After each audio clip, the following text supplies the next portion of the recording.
Hello everyone, my name is Ami and let's start with the idioms for the day.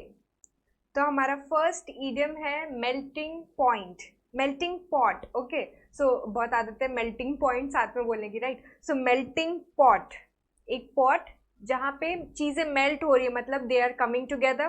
तो हम वो ही idea लेके इसका meaning guess कर सकते हैं. इसका मतलब क्या होता है? प्लेस और सिचुएशन वेयर डिफरेंट पीपल और आइडियाज गेट मिक्सड. तो ऐसा प्लेस, ऐसा सिचुएशन जहाँ पे बहुत सारे अलग अलग आइडियाज मिक्स हो गए. Okay, so that they come together, that means it is a melting pot. तो it could be a place या कोई situation, ऐसा कोई ऐसा कंडीशन आ गया. ठीक है, तो देखो एग्जाम्पल हम कैसे सेंटेंस में ये इडियम यूज करेंगे. India is the best example of culinary melting pot. culinary मतलब क्या होता है? Related to food, right? So जितना भी फूड इंडस्ट्री है, the utensils what are used in what is used in making food, ये सब क्या होता है? everything adds up and makes culinary. ठीक है, तो इसका एक अलग स्ट्रीम भी है, culinary arts, if you might know. ठीक है, तो India is the best example. यहाँ पे इतने सारे डिफरेंट क्यूजीन्स, डिफरेंट खाना पीना तुम देख सकते हो कि अलग अलग जगह का. एक स्टेट में चले जाओ, उधर का फूड इज डिफरेंट, दूसरे स्टेट में जाओ उधर डिफरेंट है. So it is a best example. It is a melting pot. यहाँ पे सब एक साथ मिक्स हो गया है, राइट? सो नेक्स्ट देखते हैं idiom, more than meets the eye. तो मोर देन मीट्स आई, जितना दिख रहा है उससे कहीं ज्यादा है. ठीक है, सो अगर हम लिटरल सेंस में ट्रांसलेट करें तो ये होगा. उसका एग्जैक्ट मीनिंग क्या होता है? Not simple as it looks. मतलब इतना सिंपल नहीं है, जितना हमको दिख रहा है उतना सिंपल नहीं है. तो देखो कैसे हम सेंटेंस में यूज कर सकते हैं. I have studied the case but I think there is more than it meets the eye. मतलब ये जितना सिंपल दिख रहा है केस, उतना सिंपल नहीं है. We should dig deeper. तो मतलब हमें उसका स्टडी करना चाहिए, right? So that means more than meets the eye. Next है miles away. So we have used miles away normally in a sentence, तो मतलब दूर. लेकिन माइल्स अवे अगर हम कोई ऐसे सेंटेंस में डालें जहाँ पे उसका मतलब दूर नहीं, हम इंटरप्रेट कर सकते हैं. तो दूसरा मीनिंग ये इडियम का क्या होगा? डिस्ट्रैक्टेड और unfocused. So I am teaching you but you are miles away, मतलब you are not focused. So एक ये भी एग्जाम्पल बहुत बार टीचर्स यूज करते हैं कि you are physically present in the class but mentally absent, right? So that means you are miles away. So it's clear from your answer that you were miles away when the teacher taught in the class. So we have listened to this sentence a lot in schools and colleges, है ना? So it means miles away. That means that particular person is unfocused or distracted. Next देखते हैं, make ends meet. ठीक है, make ends meet मतलब suppose एक rope है तुम्हारे पास, you are making ends meet, या एक स्केल है. ठीक है, तो रोप तो टर्न हो जाता है बहुत इजीली, बट एक स्केल है, उसको तुमको फोल्ड करके to make the ends meet, it is very difficult. तो लिटरल सेंस में अगर हम देखें तो उसका मतलब ये होता है. उसका मीनिंग क्या है इडियम का? To earn just enough money for one's living. मतलब तुम जो अर्न कर रहे हो that is just to fulfill your basic necessities. ठीक है, तो इसका मतलब होता है to make ends meet.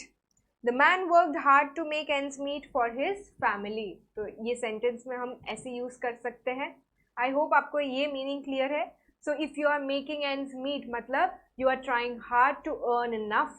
Okay, तो बेसिक नेसेसिटीज कंप्लीट हो जाए तो that means you are making your ends meet.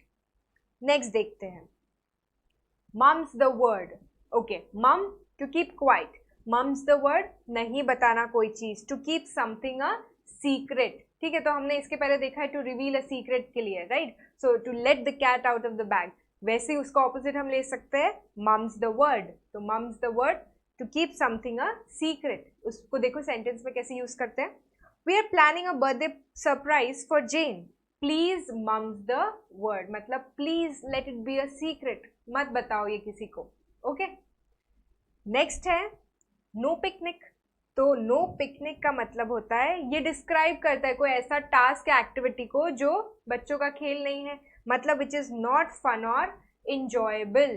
ठीक है, So working with my dad in his office, in the office is no picnic. So everyone might relate to this sentence. तो तुम्हारे पापा के साथ काम करना और to work with your mom is no picnic. It is not fun every time, right? So every time it's not fun because वो अपने मम्मी और पापा है तो वो हमें बहुत करेक्ट करते हैं. So it is for our own good, but it is no picnic, right?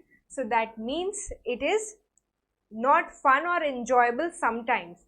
So some particular tasks are not that fun. ठीक है, नेक्स्ट देखते हैं. नेक्स्ट ऑफ किन.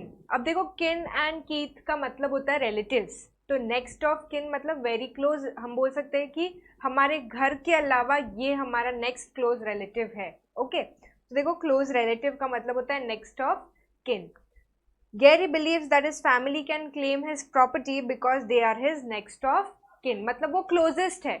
उसके बाद कौन आता है उसका क्लोज रिलेटिव में? हिज फैमिली, हिज मदर और एंड फादर, या तो हिज वाइफ. ठीक है, तो कोई भी आ सकता है. तो they are his next of kin, they are his close relative.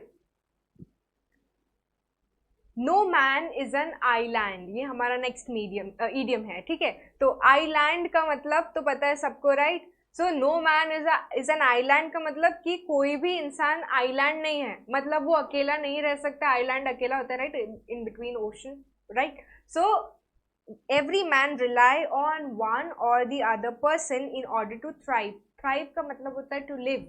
Okay, तो सबको किसी ना किसी की जरूरत पड़ती है. We can not live alone always. हमको कभी कभी चाहिए होता है कि भाई कोई नहीं चाहिए आसपास, किसी से बात नहीं करना है, लेकिन you can not be that way always.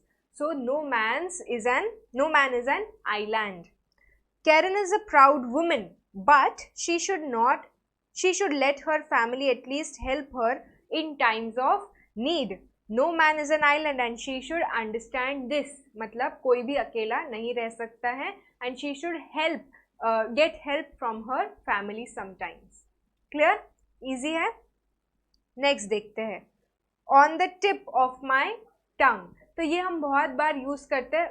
Use in the sense हम बात करते करते हमें याद है, पता है कि क्या चीज़ है, लेकिन उसका वर्ड नहीं आता एकदम कि क्या बोल रहे हैं हम. ठीक है, तो we can not get that particular statement और वर्ड दैट वाज सेड, मतलब on the tip of the tongue, लेकिन हमको एकदम से क्लिक नहीं हो रहा है वो, राइट? तो देखो, something that a person knows but couldn't exactly remember at the time of speaking. फिर हम बोलते हैं हाँ मैं बता दो, शायद 5 मिनट में याद आ जाएगा, रुक जाओ, है ना? तो that is on the tip of the tongue. देखो सेंटेंस में कैसे यूज करेंगे. The name of the student who scored the highest is at the tip of my tongue. Just give me a minute to remember. मतलब I no किसने score किया, मुझे नाम पता है, बस I can not remember at this particular time. तो मुझे एक सेकेंड दो, I can remember the name, I am sure, है ना? That means the name is on the tip of my tongue. Clear? Next देखते हैं ऑन रोल. ठीक है, सो ये हमें बहुत बार, हम अगर इफ़ यू वॉच मूवीज़ और सीरीज इंग्लिश जो है उसमें बहुत बार ये वाला ईडियम आता है ऑन अ रोल. तो ऑन अ रोल मतलब making a lot of progress. अगर कोई पर्टिकुलर पर्सन कुछ चीज़ अच्छा कर रहा है, ही इज़ इम्प्रूविंग, तो हम क्या बोलते हैं? You are on a roll, मतलब यू आर प्रोग्रेसिंग.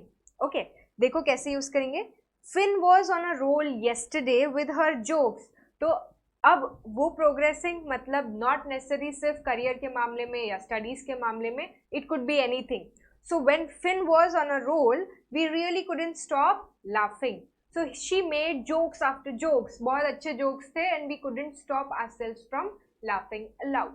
ठीक है, so that means she was on a roll, she was making a lot of progress, she was telling a lot of jokes and that's why we were laughing a lot.